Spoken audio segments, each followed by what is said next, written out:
For more on this now, I want to bring in Director of the National Hurricane Center, Ken Graham. He's joining me now from Miami. So, Ken, what's the latest on Hurricane Florence's path and potential impact right now? Yeah, good morning, Anne-Marie. We are looking at a hurricane starting to strengthen more with time. And even looking at the visible satellite this morning, we're starting to see that eye develop, indicating some more strengthening. So, with time, we expect even stronger. Yeah, this isn't definitely not the end of the story here. It looks like a stronger hurricane moving towards the Carolina coast, eventually becoming a Category 4 and a Category 3 or so near landfall. But in the end, whatever the category is, the impacts are going to be significant for the mid-Atlantic up towards anywhere along the Carolinas, even northward. Some incredible rainfall, storm surge. It's going to be a big event. So then what are the biggest threats for people who are living along the southeastern coast and even maybe further inland? Could we see a situation like Hurricane Harvey where the storm just sort of hovered and stayed over certain areas, just dumping large amounts of rain?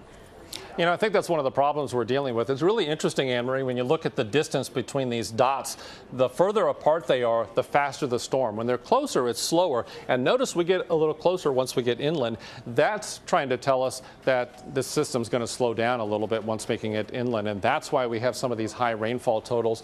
You look at, places in Virginia and also North Carolina, all these areas. And some of those, especially towards the north into Pennsylvania and, in New York, some of those areas are pretty sensitive to the rain right now. So tropical rains is not going to be a good thing for those areas. So it stretches well inland. So you have the storm surge, but this tropical inland rain is going to be a significant problem, especially if we're going to slow down this system. And here's the thing, there are other powerful storms churning out in the Atlantic right now. There's Hurricane Isaac, right? Also Hurricane Olivia in the Pacific near Hawaii. What can you tell us about these possible threats, I suppose?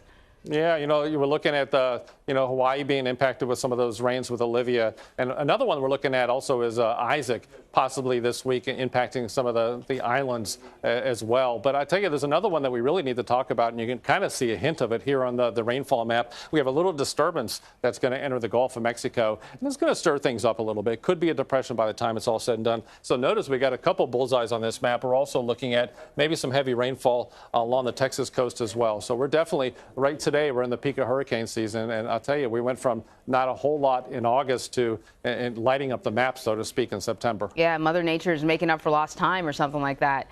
Ken Graham, thank you so much. You bet.